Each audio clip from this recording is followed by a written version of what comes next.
Saudara, yang penting di mata Tuhan bukan harta yang kita persembahkan, bukan besar kecilnya persembahan kita, tetapi sikap hati yang benar di dalam memberi kepada Dia.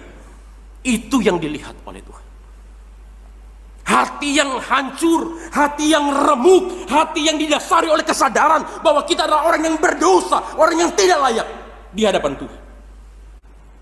Maka tidak ada pengorbanan yang terlalu besar yang layak disebut pengorbanan, yang bisa kita korbankan bagi Allah, karena Allah sudah terlebih dahulu berkorban bagi kita, mengorbankan Yesus Kristus, anaknya yang tunggal bagi kita. Tidak ada pemberian yang terlalu besar yang bisa kita berikan kepada Allah, yang bisa kita berikan kepada Kristus, karena Kristus sudah terlebih dahulu memberikan dirinya, memberikan nyawanya, mati bagi kita di atas kayu salib. Tidak ada persembahan yang terlalu besar, yang terlalu berharga, yang bisa kita persembahkan kepada Dia, karena Dia sudah terlebih dahulu memberikan, mempersembahkan yang terbaik bagi kita.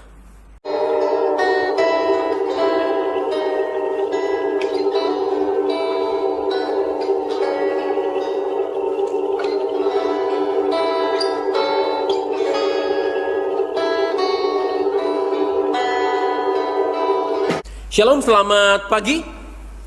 Shalom, selamat pagi. Apa kabar pagi ini? Luar biasa, baik, puji Tuhan. Nah, saudara-saudara, tidak berasa kita sudah masuk di minggu kedua di bulan November atau hari ke-314 dari 365 hari di tahun ini. Artinya kalau Tuhan mengizinkan kita di dalam anugerah Tuhan, kita akan memasuki tahun yang baru, 51 hari lagi. Nah, saudara-saudara, saya percaya di sepanjang 314 hari yang Tuhan izinkan untuk kita lewati di sepanjang tahun ini, ada banyak suka duka, ada tawa air mata. Tapi saya percaya di dalam semuanya itu kita bisa melihat, kita merasakan bagaimana tangan penyertaan Tuhan yang kuat di dalam hidup kita. Amin. Nah, hari ini sama-sama kita akan belajar satu kebenaran firman Tuhan. Sebagaimana kita tahu, di sepanjang bulan November ini tema besar gereja kita adalah dewasa di dalam persembahan.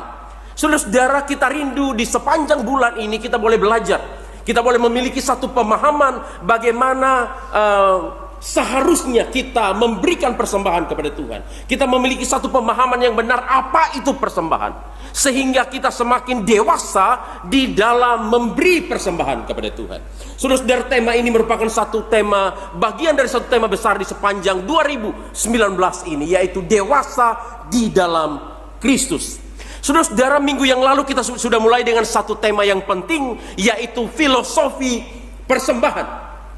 Nah, satu hal yang mungkin saya akan ingatkan kepada kita, kita harus tahu, kita harus menyadari bahwa Tuhan adalah pemilik dunia ini dan segala isinya, termasuk hidup kita. Oleh karena itu, kita sesungguhnya bukanlah pemilik, tetapi kita hanya pengelola. Sejatinya kita tidak pernah bisa memberi kepada Tuhan, tetapi kita hanya mengembalikan kepada Tuhan, karena segala sesuatu yang ada pada diri kita adalah milik Tuhan. Nah, oleh sebab itu saudara-saudara, ketika kita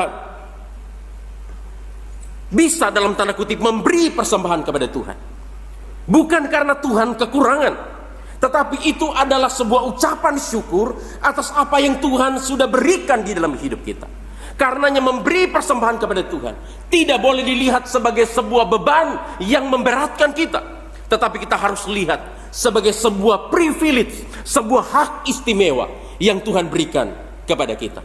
Dan hari ini kita akan kembali berbicara tentang persembahan, yaitu persembahan yang berkenan kepada Tuhan. Sama-sama kita membuka satu bagian Alkitab kita dari Markus pasal 12. Markus 12, kita membaca ayat 41 sampai ayat yang ke-44. Markus 12 ayat 41 sampai 44.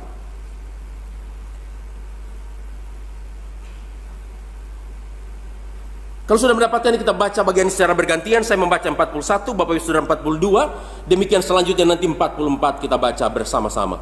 Markus pasal 12 ayat 41, begini firman Tuhan. Pada suatu kali Yesus duduk menghadapi peti persembahan dan memperhatikan bagaimana orang banyak memasukkan uang ke dalam peti itu. Banyak orang kaya memberi jumlah yang besar.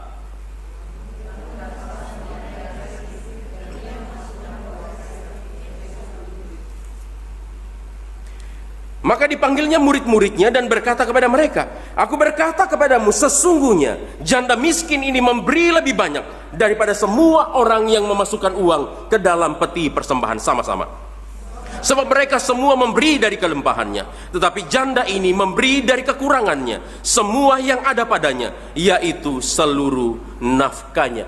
Nah, saudara-saudara yang dikasihi oleh Tuhan, di dalam narasi Injil Markus, kita harus melihat kisah yang dicatat oleh Markus di dalam Markus pasal 12 ayat 41, kisah tentang persembahan janda miskin yang dipuji oleh Tuhan Yesus, harus kita lihat sebagai satu kisah yang sangat penting. Saudara-saudara, kalau kita memperhatikan kisah ini terjadi di tengah-tengah perdebatan Tuhan Yesus dengan imam-imam kepala dan ahli-ahli Taurat, di satu hari yang sibuk, di minggu sengsara, beberapa hari, mungkin 2 atau 3 hari sebelum Tuhan Yesus naik ke atas kayu salib. Artinya peristiwa ini terjadi pada masa-masa akhir hidup dan pelayanan Tuhan Yesus di atas muka bumi ini. Jadi sesaat sebelum dia sendiri naik ke atas kayu salib, mempersembahkan dirinya sebagai korban penebus dosa bagi kita, melalui kisah persembahan janda miskin dalam Markus 12 ayat 41 sampai 44, dia terlebih dahulu berbicara tentang persembahan yang terpuji atau persembahan yang berkenan di mata Allah. Di dalam ayat yang ke-13 Tuhan Yesus berkata, "Aku berkata kepadamu, sesungguhnya janda miskin ini memberi lebih banyak daripada semuanya, daripada semua orang yang memasukkan uang ke dalam peti persembahan itu." Saudara-saudara, Tuhan Yesus memuji persembahan yang diberikan oleh janda miskin ini. Artinya persembahan janda miskin ini berkenan di mata Tuhan, berkenan di mata Yesus. Seperti tema yang akan kita renungkan bersama-sama pada pagi hari ini, persembahan yang berkenan di mata Tuhan. Saudara-saudara, satu pertanyaan yang akan kita pikirkan bersama-sama pada pagi ini, seperti apakah persembahan yang berkenan di mata Tuhan? Seperti apakah persembahan yang memperkenankan hati Tuhan itu? Nah, saudara-saudara, pada hari ini saya akan mengajak kita untuk fokus di dalam Markus pasal 12 ayat 41 sampai 44 yang sudah kita baca tadi. Kita akan melihat setidaknya ada 2 jawaban yang diberikan oleh firman Tuhan. Dari Markus 12 ayat 41 sampai 44 yang kita baca tadi, seperti apa persembahan yang memperkenankan hati Tuhan. Yang pertama, persembahan yang dipersembahkan dengan sikap hati yang benar di hadapan Tuhan. Terus dari itu yang dikatakan oleh Alkitab dalam ayat 41 sampai ayat yang ke-43. Alkitab berkata demikian, pada satu kali Yesus duduk menghadapi peti persembahan dan memperhatikan bagaimana orang memasukkan uang ke dalam peti itu. Banyak orang kaya memberi dalam jumlah yang besar. Ayat 12, lalu datanglah seorang janda miskin dan ia memasukkan 2 peser, yaitu 1 duit. Maka dipanggilnya murid-muridnya dan berkata kepada mereka, "Aku berkata kepadamu, sesungguhnya janda miskin ini memberi lebih banyak daripada semua orang yang memasukkan uang ke dalam peti persembahan." Saudara-saudara, kisah Tuhan Yesus memperhatikan bagaimana orang banyak memberi persembahan bukanlah sebuah peristiwa atau kisah yang kebetulan, tetapi satu peristiwa yang memang didesain, disengaja oleh Tuhan Yesus. Tuhan Yesus secara sengaja menyediakan waktunya dan memberi perhatiannya untuk melihat bagaimana orang-orang itu memberi persembahan di bait Allah.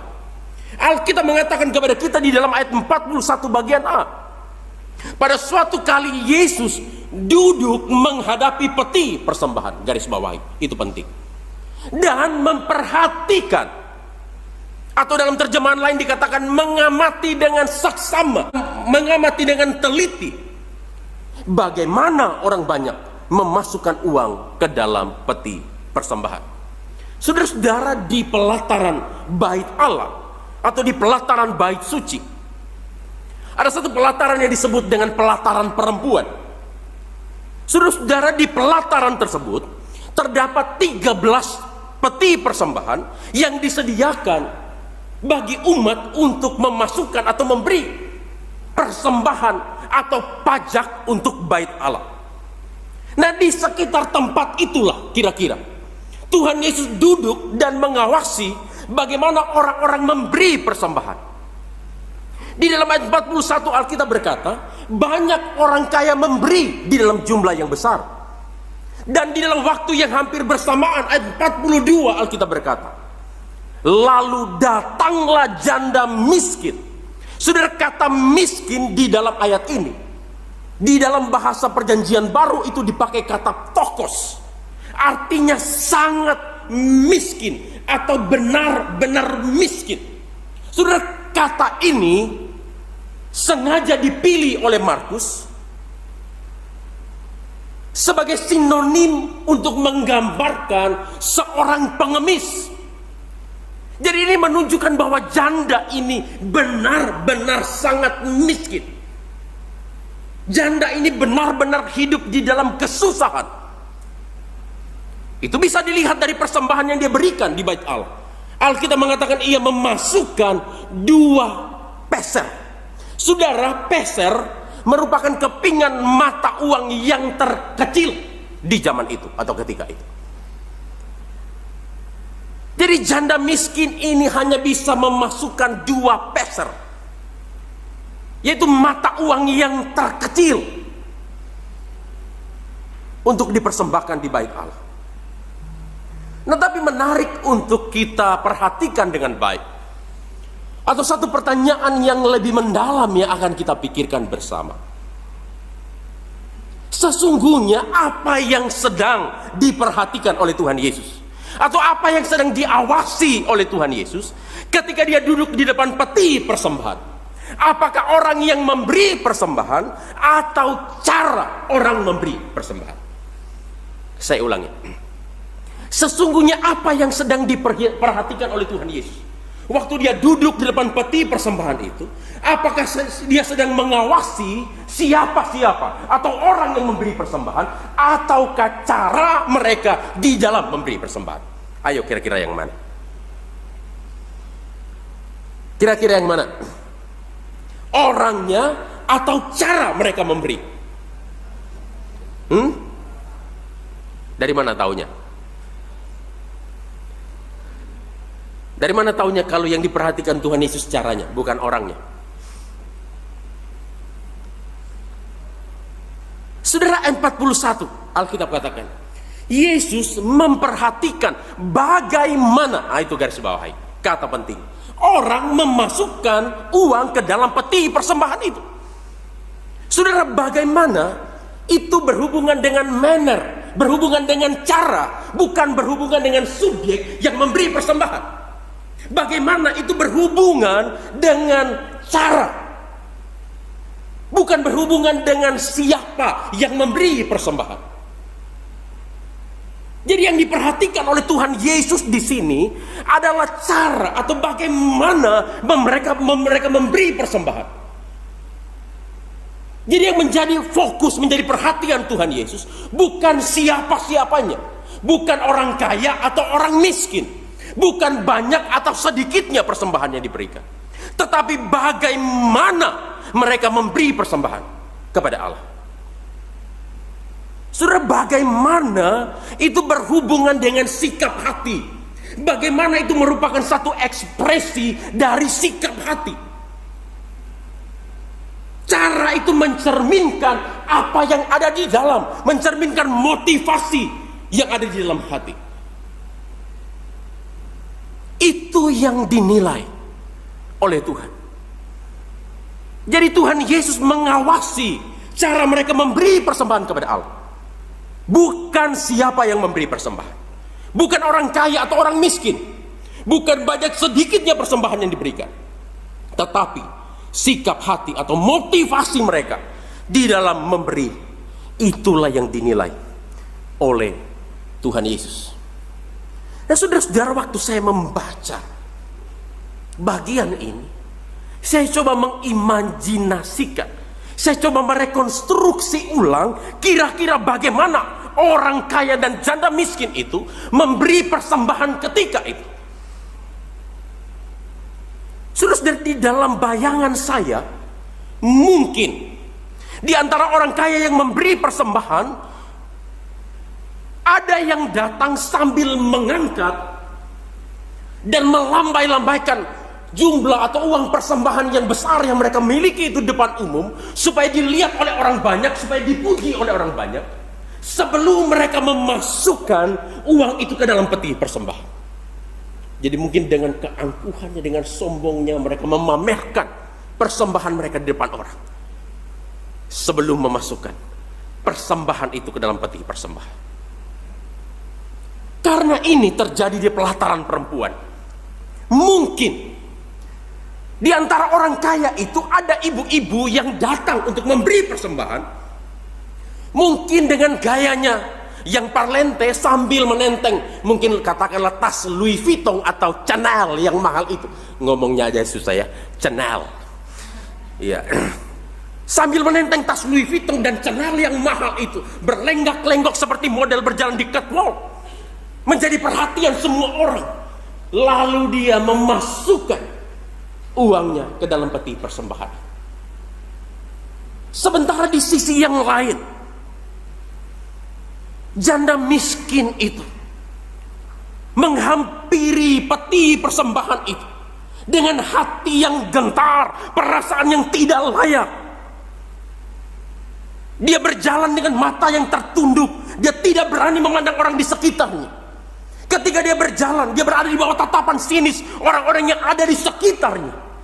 Karena selama ini memang begitulah mereka selalu diperlakukan.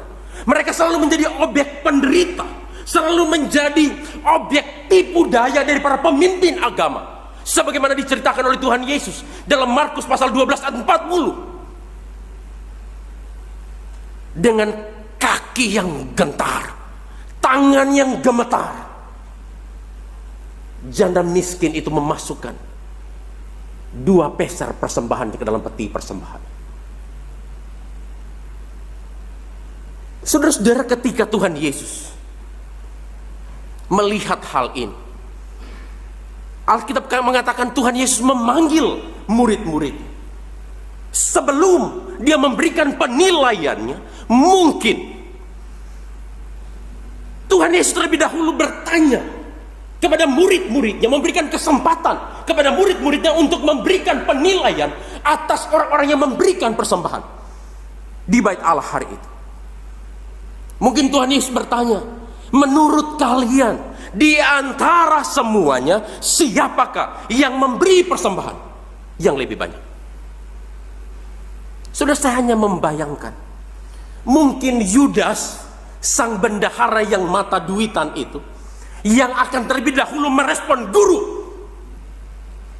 Kalau menurut saya guru, kayaknya ibu yang pakai kain ungu yang nenteng tas Louis Vuitton tadi, kayaknya itu yang memberi persembahan lebih banyak. Gimana yang lain? Setuju nggak? Setuju nggak? Benar kan? Pasti itu ibu yang beri persembahan lebih banyak. Mungkin Petrus yang spontan itu langsung menimpali, sorry Yud, saya nggak setuju. Kalau menurut saya sih, kayaknya ibu yang pakai kacamata hitam yang datang belakangan naik Mazda 2, mungkin dia yang memberi persembahan lebih banyak. Saudara, ini manusiawi bukan? Seringkali kita melihat apa yang kelihatan. Kita lebih tertarik untuk melihat apa yang ada di depan mata kita. Oh ya, sebelumnya, semua merek yang saya sebutkan di dalam khotbah ini tidak di-endorse. Ini bercanda. Nah, saudara-saudara, manusia lebih tertarik untuk melihat apa yang kelihatan, apa yang ada di depan mata. Tetapi penilaian Yesus berbeda. Dia memanggil murid-murid dan dia berkata, aku berkata kepadamu, sesungguhnya janda miskin ini memberi lebih banyak daripada semua orang yang memasukkan uang ke dalam peti persembahan itu. Saudara, ini satu paradoks yang sulit untuk dimengerti. Bagaimana mungkin janda miskin yang memberi paling sedikit, tapi di mata Tuhan, di mata Yesus, justru dia memberi lebih banyak. Ini satu hal yang sulit dimengerti. Janda miskin ini yang benar-benar miskin di mata manusia, tetapi di mata Tuhan dia adalah yang paling kaya. Saudara, mengapa demikian? Karena dari cara mereka memberi persembahan, Tuhan Yesus bisa menilai hati dan motivasi mereka di dalam memberi. Dia bisa melihat hati manusia yang paling dalam. Mungkin mereka memberi dalam jumlah yang banyak, jumlah yang besar, supaya mereka dilihat dan dipuji orang. Mereka memberi dengan keangkuhan mereka, dengan kesombongan mereka. Sementara janda miskin itu memberi dengan perasaan hati yang tidak layak. Dia memberi dengan hati yang hancur karena dia merasa dia tidak layak di hadapan Tuhan. Saudara, hal ini mengingatkan kita kepada cerita lain yang pernah diceritakan oleh Tuhan Yesus tentang orang Farisi dan pemungut cukai di dalam Lukas 18 ayat 11 sampai ayat 14. Di sana Alkitab memberitahukan kepada kita satu ketika orang Farisi itu berdiri dan berdoa di dalam hatinya demikian. Ya Allah, aku mengucap syukur kepadamu karena aku tidak sama seperti semua orang yang ada di tempat ini. Aku bukan perampok, aku bukan orang lalim, aku bukan pezina, dan aku bukan seperti pemungut cukai ini. Aku berpuasa 2 kali seminggu. Aku memberikan 1/10 dari seluruh penghasilanku kepada Tuhan.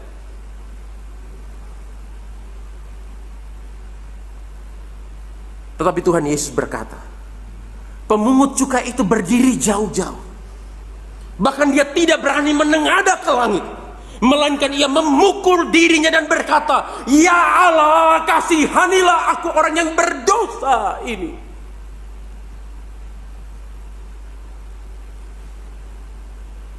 Maka Tuhan Yesus berkata, aku berkata kepadamu, orang ini, pemungut cukai ini, pulang ke rumahnya sebagai orang yang dibenarkan, dan yang lain tidak.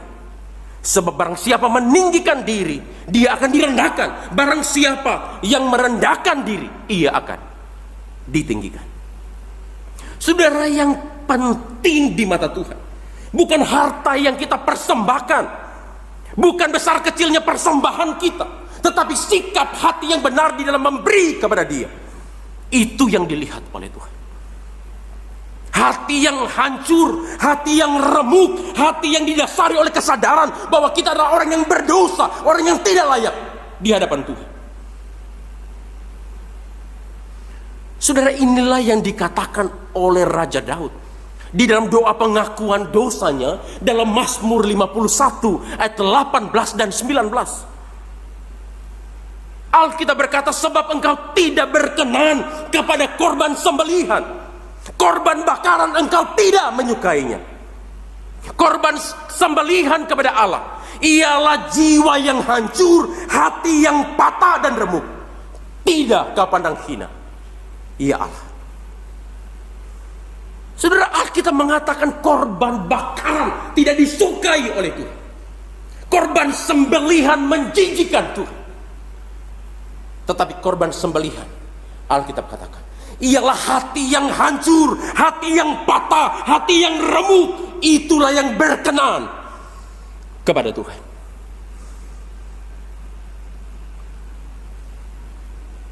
Nah, oleh sebab itu saudara-saudara yang dikasihi oleh Tuhan, bagaimanakah sikap hati kita ketika kita memberi persembahan kepada Tuhan, ketika kita mempersembahkan uang kita, tenaga kita, pikiran kita, waktu kita, apakah kita melakukan semuanya itu hanya karena kita ingin dilihat dan dipuji oleh manusia? Atau karena kita melakukannya dengan hati yang sungguh-sungguh mengasihi Tuhan? Hati yang gentar, hati yang takut, yang penuh hormat kepada Tuhan. Persembahan yang dikehendaki oleh Tuhan adalah persembahan yang lahir dari sikap hati yang benar di hadapan Tuhan. Seperti apakah persembahan yang memperkenankan hati Tuhan?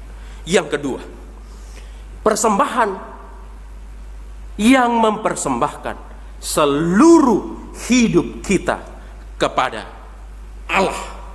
Persembahan yang mempersembahkan seluruh hidup kita kepada Allah. Itulah yang dikatakan di dalam ayat 44. Saya bacakan dari ayat 43, Alkitab berkata demikian. Maka dipanggilnya murid-muridnya dan berkata kepada mereka, "Aku berkata kepadamu, sesungguhnya janda miskin ini memberi lebih banyak daripada semua orang yang memasukkan uang ke dalam peti persembahan. Sebab mereka semua memberi dari kelimpahan, tetapi janda ini memberi dari kekurangan semua yang ada padanya, yaitu seluruh nafkahnya." Saudara-saudara, manakah yang lebih mudah? Memberi dari kelimpahan atau memberi dari kekurangan? Mana yang lebih mudah untuk kita lakukan? Kita memberi dari kekayaan kita atau kita memberi dari kemiskinan kita? Kira-kira mana yang lebih mudah? Memberi dari kelimpahan atau kekurangan? Pasti dari kelimpahan. Tapi Alkitab mengatakan kepada kita, janda ini memberi dari kemiskinannya, dari kekurangannya. Saudara, memberi dari kekurangan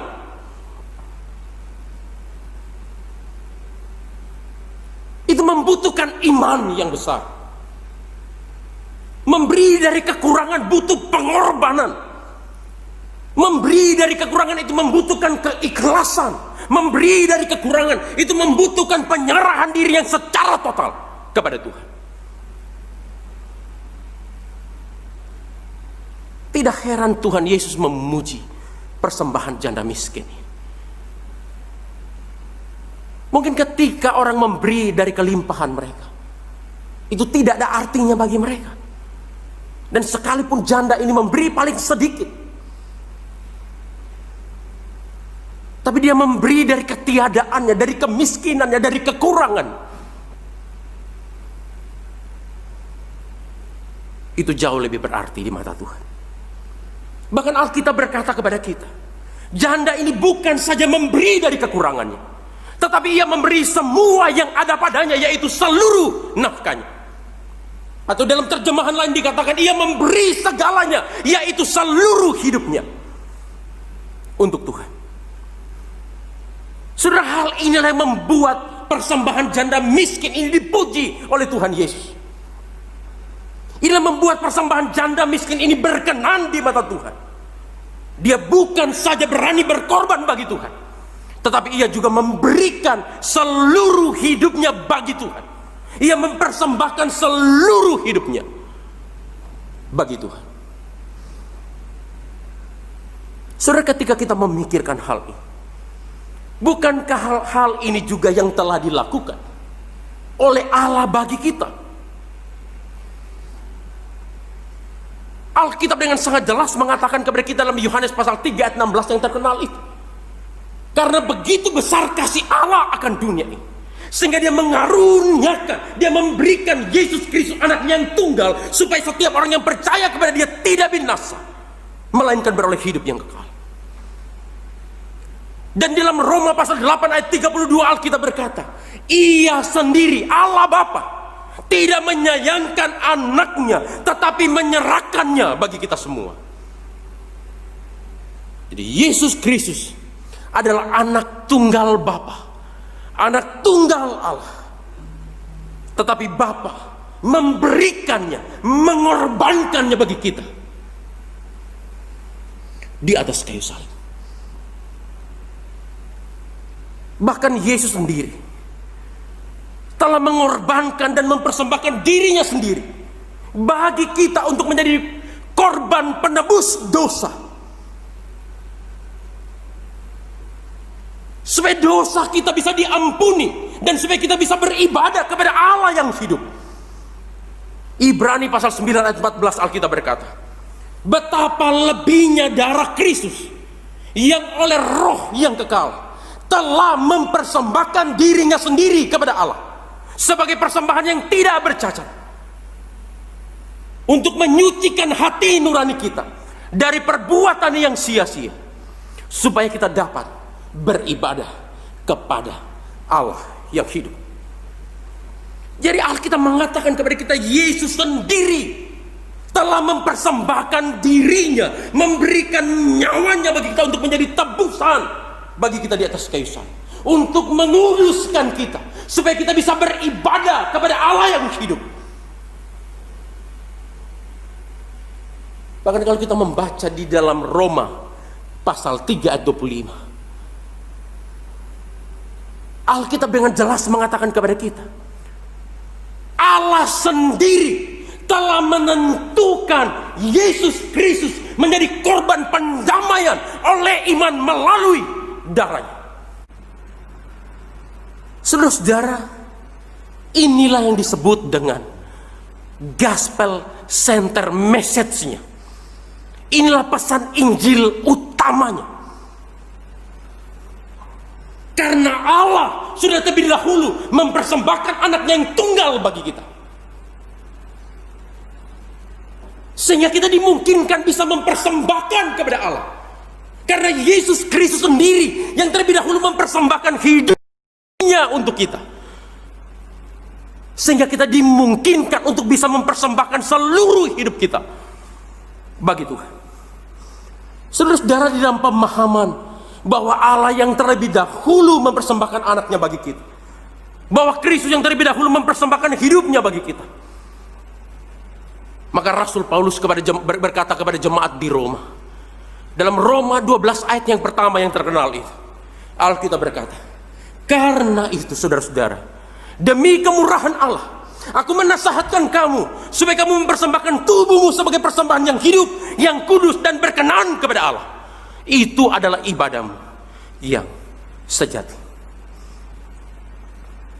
Karena Allah yang sudah terlebih dahulu mempersembahkan anak, karena anak Allah Yesus Kristus yang terlebih dahulu mempersembahkan hidupnya bagi kita, karena itu persembahkanlah hidupmu sebagai persembahan yang hidup, yang kudus dan berkenan kepada Allah.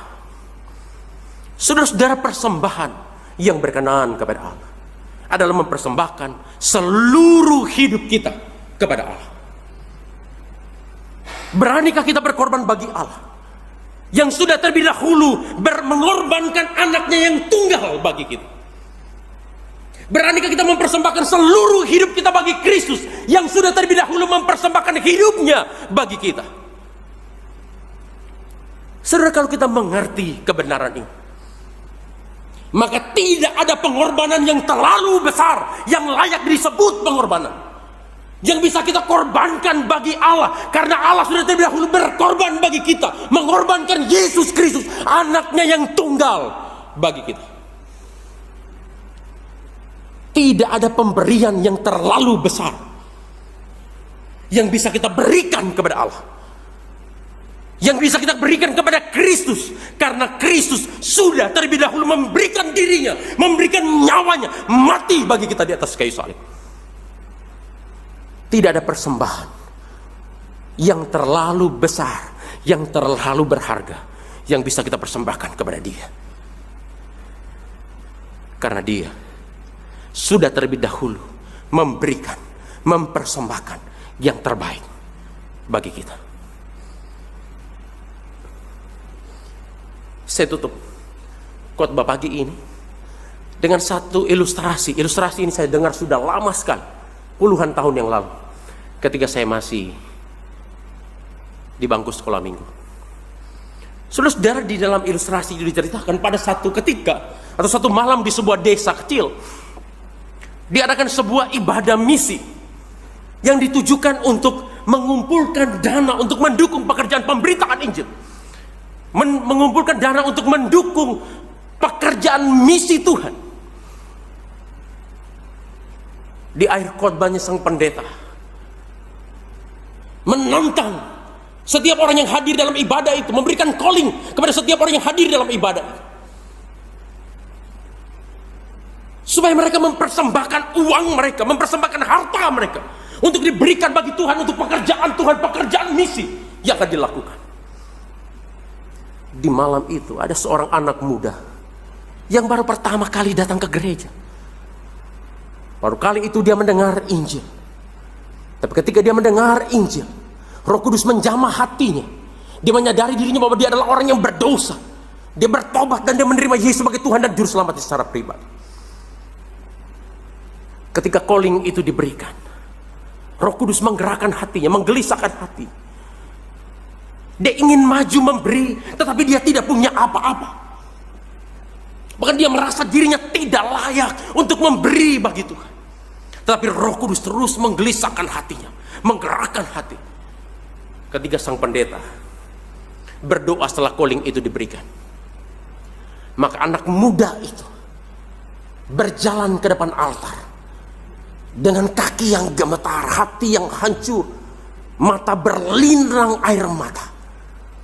Dia memberanikan diri berjalan ke depan. Ketika dia sampai di depan altar itu ada keranjang untuk menempatkan atau menaruh persembahan yang diberikan oleh jemaat.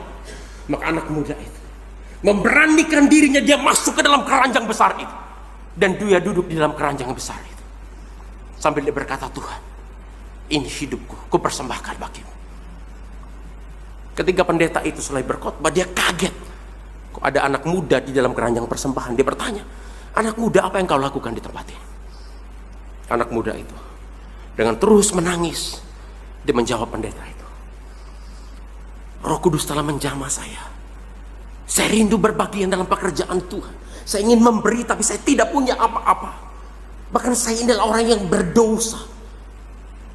Tapi saya memberi seluruh hidup saya untuk pekerjaan Tuhan, untuk dipakai oleh Tuhan. Saya persembahkan seluruh hidup saya bagi Tuhan. Saudara-saudara, cerita ini sudah begitu lama, tapi terus membekas di hati saya.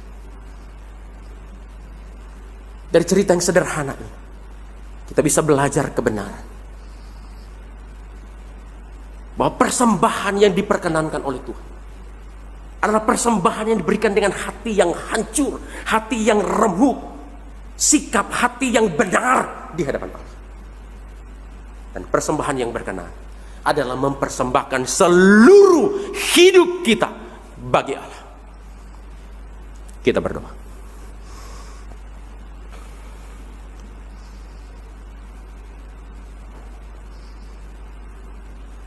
Bapa kami yang di sorga, kami bersyukur Tuhan boleh berbicara kepada kami pada pagi ini melalui kebenaran firman. Di tengah-tengah keterbatasan hamba-Mu untuk menyampaikan, keterbatasan jemaat-Mu untuk mendengar, untuk menangkap, sekali lagi kami berdoa biar Roh Kudus Tuhan yang bekerja, memateraikan firman dalam hati kami,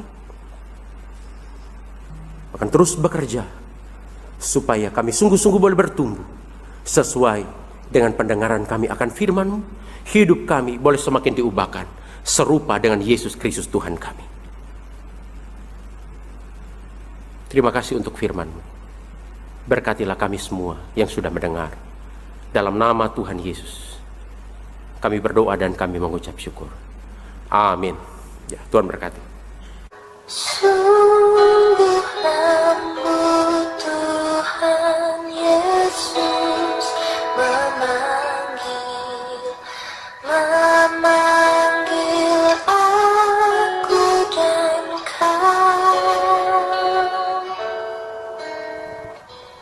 Lihatlah Dia prihatin menunggu